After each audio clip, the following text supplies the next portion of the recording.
여호수아 강해 10번째 시간 주저함 없이 걷는 길이라는 제목으로 하나님 말씀 나누도록 하겠습니다. 얼마 전에 인터넷에서 그 한국어가 어려운 이유에 관한 재미난 글을 좀 읽은 게 있어요. 외국인들에게 한국어가 어려운 이유는 한국어는 같은 말이지만 상황과 문맥에 따라 전혀 다른 의미가 되는 것들이 있기 때문입니다. 한번 예를 들어 볼까요? 여기 자리에 있어요 하면 여러분 무슨 뜻이에요? 여기에 자리 주인이 있다는 뜻도 되지만 반면에 여기에 빈자리가 있다라고 하는 의미도 되죠. 그렇죠? 그리고 또 나 학원 끊었어 라고 하면 무슨 뜻이죠? 나 학원 등록해서 다니기 시작했다는 말도 되지만 학원을 그만뒀다는 이야기도 되죠. 또 커튼 좀 쳐주세요 이러면 그러면 커튼을 열어달라는 이야기도 되지만 커튼을 닫아달라는 말도 됩니다. 그런데 더 헷갈리는 말도 있더라고요. 그게 우리말 네입니다. 보니까 우리는 누군가 부를 때 응답하는 말로 네를 사용하죠. 그런데 동의한다는 의미로도 네를 사용합니다. 그리고 알겠다는 의미로도 네를 쓰고요. 다시 한번 말해달라는 의미로 네를 씁니다. 그리고 좋다는 의미도 네를 쓰죠. 또 그게 정말이에요? 라고 표현할 때도 네를 쓰고요. 이 네에 대한 용법이 굉장히 많습니다. 다양합니다. 그래서 한국말은 끝까지 들어봐야 한다는 그런 말이 있죠.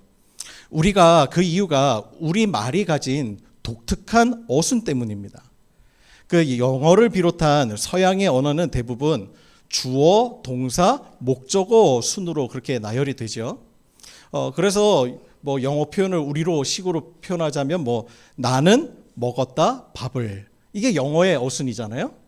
그런데 우리나라는 목적어가 동사보다 먼저 나오죠. 그래서 나는 밥을 먹었다가 되는데 이 목적어까지만 들으면 밥을 먹었다는 건지 안 먹었다는 건지를 알 수가 없는 겁니다. 눈치와 체면을 중시하는 한국 문화 때문인지 한국어는 목적어가 중요한 거죠. 동사는 그냥 눈치껏 분위기 봐서 알아차려야 되는 겁니다. 그런데 히브리어의 어순도 참 독특해요. 히브리어의 어순은 한국어나 이 영어와도 또 달라요. 물론 현대 히브리어는 영어와 어순이 같습니다. 그런데 우리가 성경으로 만나는 이 고대 히브리어는 주어가 먼저 나오는 게 아니라 동사가 제일 먼저 나옵니다. 그래서 순서가 동사, 주어, 목적어 순서대로 나열이 돼요. 그러니까 그대로 한번 아까 한국어로 표현한 것처럼 표현하면 먹었다 내가 밥을 이렇게 되는 거예요. 그래서 성경도 마찬가지예요. 성경에 우리 창세기 1장 1절을 보면 시간을 표현하는 태초에 빼면 그 다음에 나오는 어순들을 보면요. 창조하셨다 하나님이 세상을, 이렇게 나오는 게 그 어순이에요.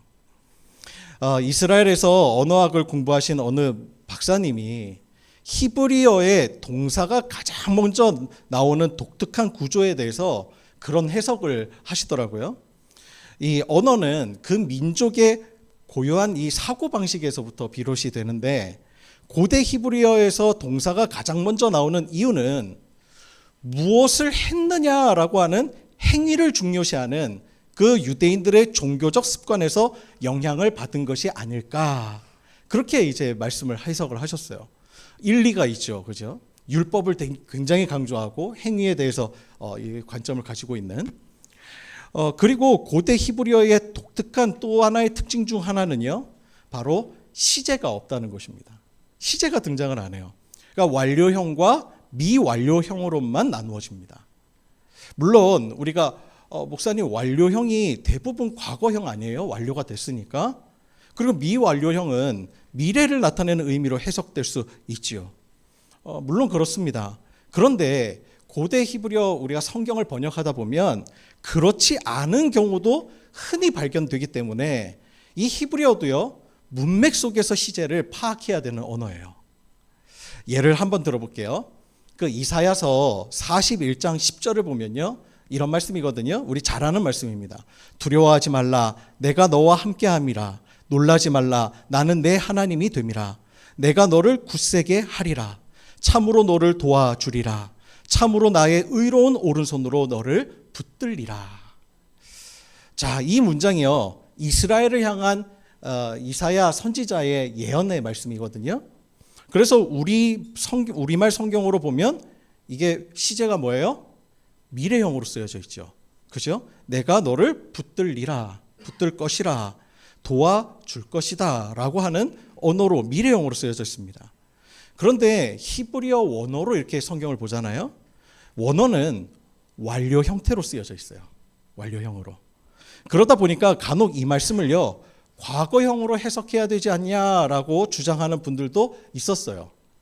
과거에 하나님께서 이스라엘에게 베푸셨던 하나님의 은혜를 떠올리게 하려는 그런 말씀인 것 같다라고 하는 해석이었죠. 그런데 이것은 성경이 말하는 예언의 특징을 정확히 이해하지 못한 데서 비롯된 주장입니다.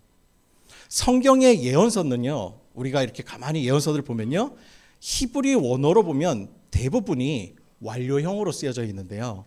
이것을 전문 용어로는 예언적 완료 형태 혹은 수사적 완료형이라고 이렇게 이야기를 합니다. 분명 미래형으로 쓰여져야 되는데 완료로 쓰여져 있다는 거예요. 그럼 왜 그럴까? 예언이 완료 형태로 쓰여지는 이유는요, 성경의 예언은 단순히 미래에 일어날 일을 점치는 것과는 다릅니다. 현재라고 하는 그 명확한 근거로 선포되어지는 말씀이기 때문에 그래요. 예언이. 성경의 예언이 그렇습니다. 예를 들어 볼까요? 예를 들어 예언자들은요, 과거 조상들의 기록과 역사, 그리고 율법을 근거로 해서 현재 우리의 삶을 평가해요. 조명해 봅니다.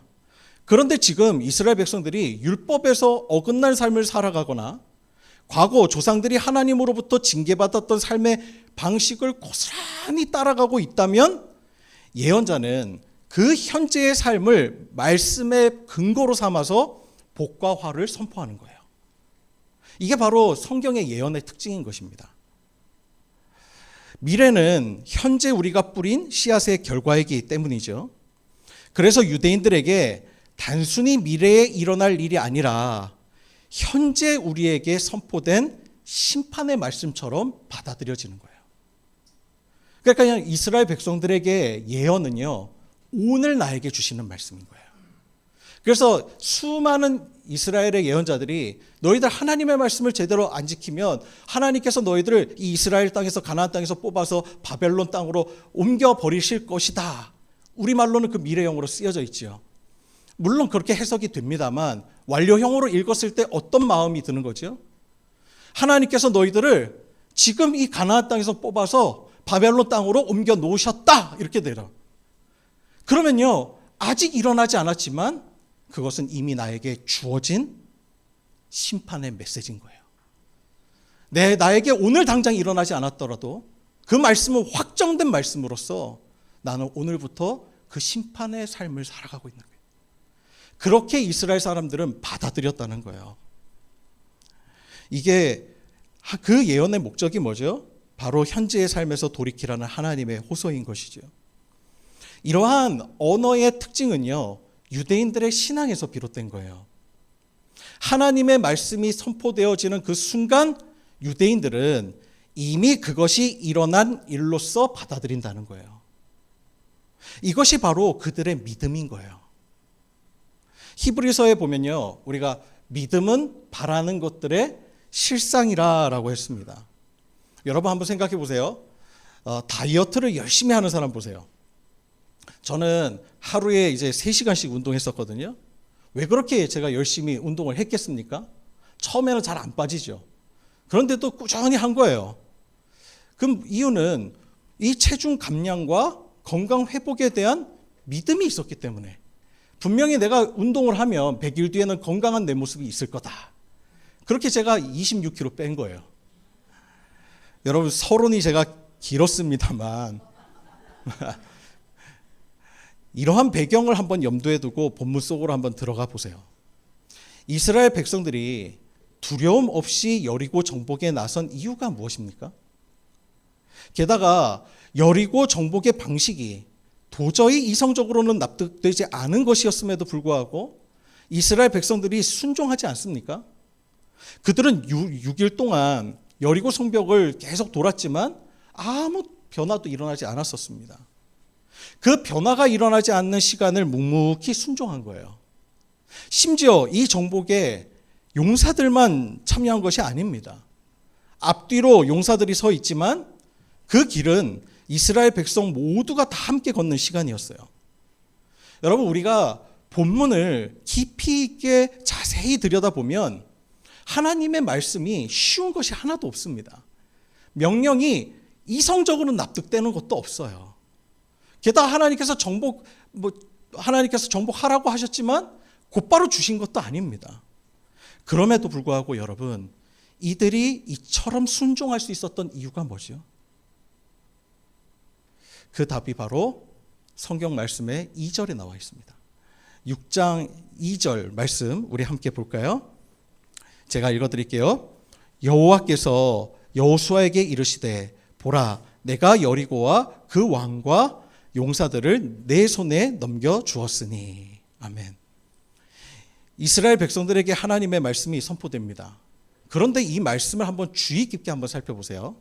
자, 보라, 내가 여리고와 그 왕과 용사들을 내 손에 넘겨주었다라고 기록합니다. 여러분, 이 말씀은 완료형입니까? 미완료형입니까? 완료이죠. 그런데 이 말씀을 받을 당시 그들의 현재 상황을 한번 생각해 보세요. 정복된 후예요? 정복되기 전이에요? 정복되기 전이에요. 그런데 하나님은 이미 주신 것처럼, 정복되어 있는 것처럼 말씀하시더라는 거예요. 그럼에도 불구하고 그들이 하나님의 말씀이 주어졌을 때 이 말씀을 그러면 어떻게 받아들였다는 거예요? 이미 완료된 일로 받아들였다는 거예요. 하나님이 말씀하셨으니까 이 일은 반드시 이루어진다라고 그들이 믿었다는 거예요.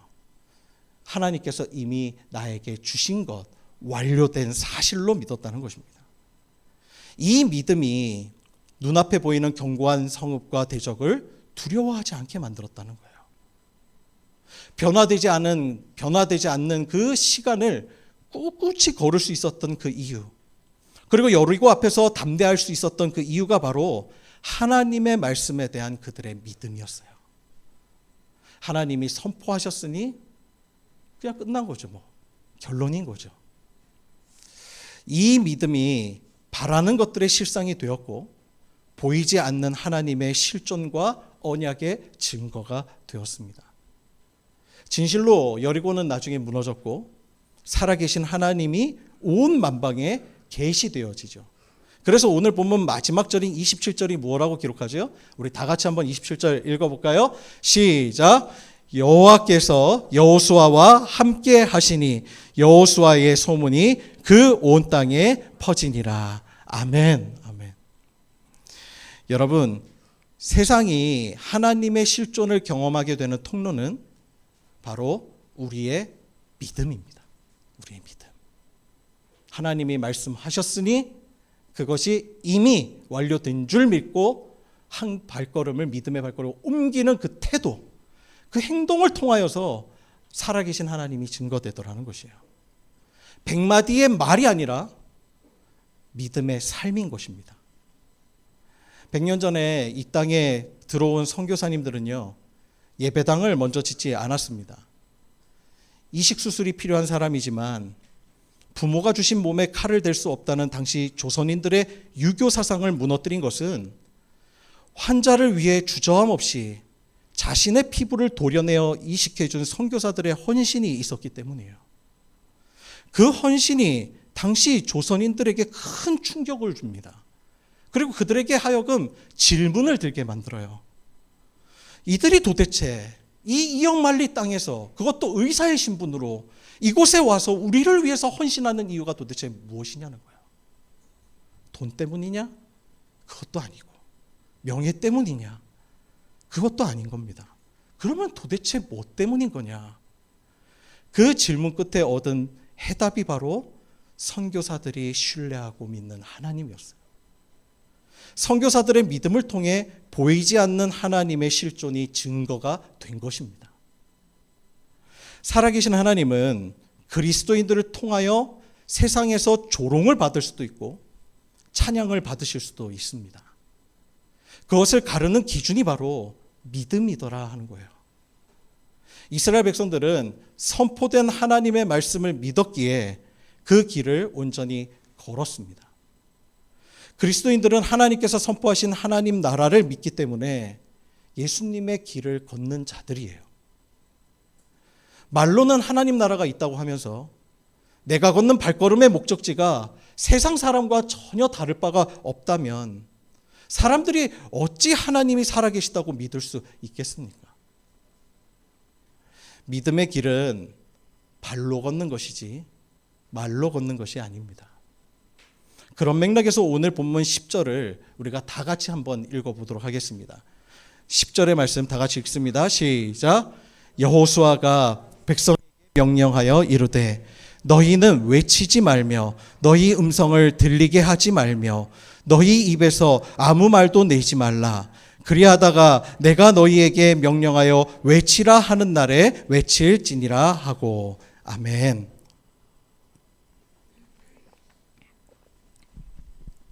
여호수아가 이스라엘 백성이 여리고 성을 도는 동안 침묵을 명령합니다.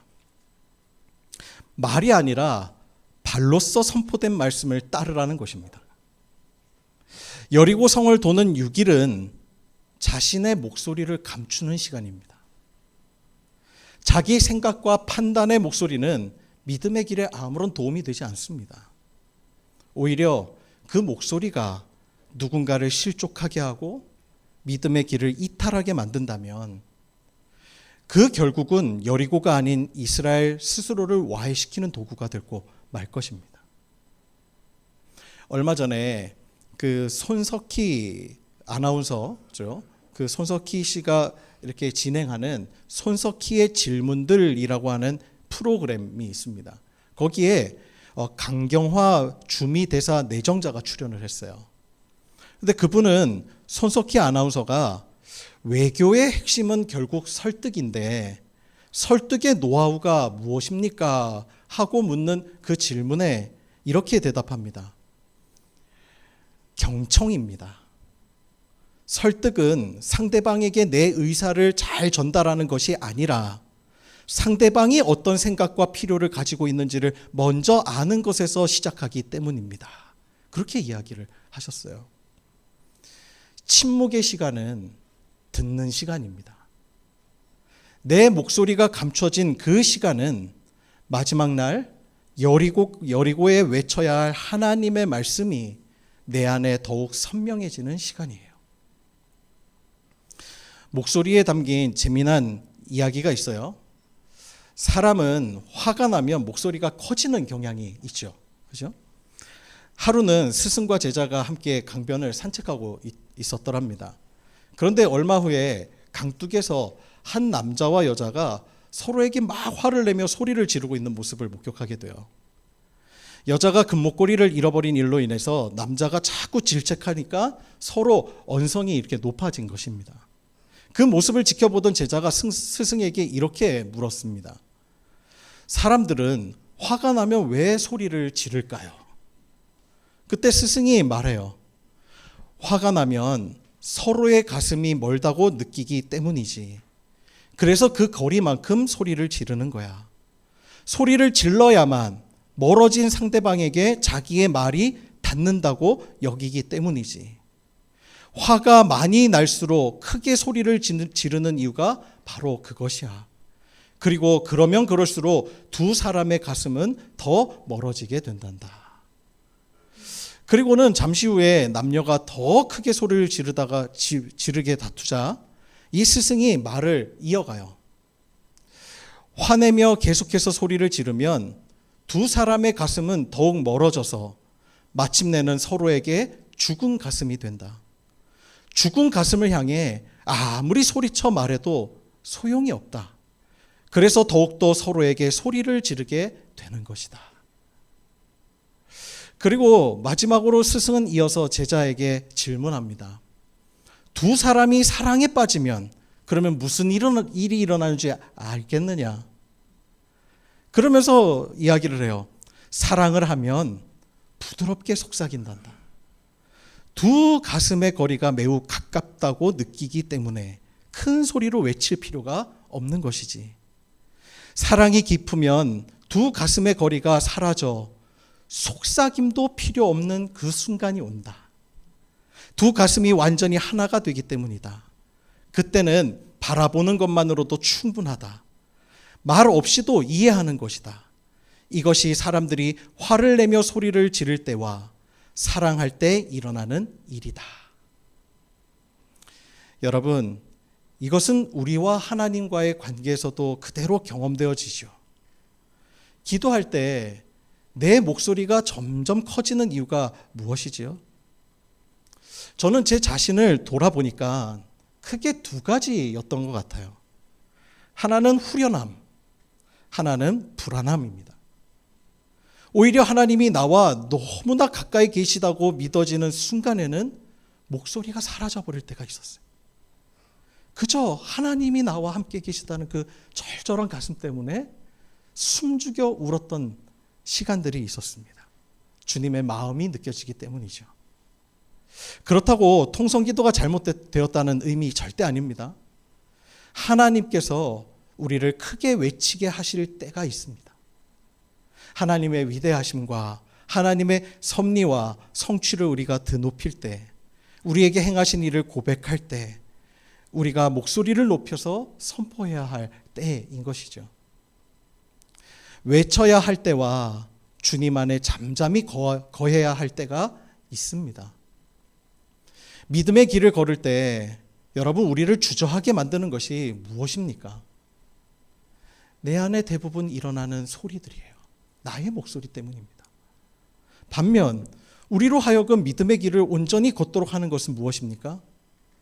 내가 선포해야 할 하나님의 말씀이 있기 때문입니다. 나의 소리가 사라지는 그 자리에 하나님의 말씀이 채워집니다. 지금으로부터 11년 전 저는 수련 목회자 마치고 이제 담임을 나가야 할 때가 되었을 때, 그때 임지가 정해지지 않아서 가슴이 무척 답답했던 때가 있었습니다. 당시 교단법으로는 다음 해 4월 연회 전까지 임지가 결정이 되지 않으면 목사 안수를 받을 수가 없었습니다. 당시 수련 목회자 과정을 함께 했던 전도사님들이 총 6분이셨는데 일찍 정해진 사람은 이미 여름에 떠났습니다. 늦어도 대부분 12월 당회 전까지 임지가 정해져 각자의 목회지로 다 떠났어요. 그래서 저는 당회가 끝났는데도 임지 소식이 없었습니다. 1월이 되었습니다. 그리고 1월이 지나고 2월이 되었지만 임지가 그때도 결정되지 않았습니다. 불안함이 밀려왔어요. 임지가 없어서 한 해를 쉴 수도 없는 일이었습니다.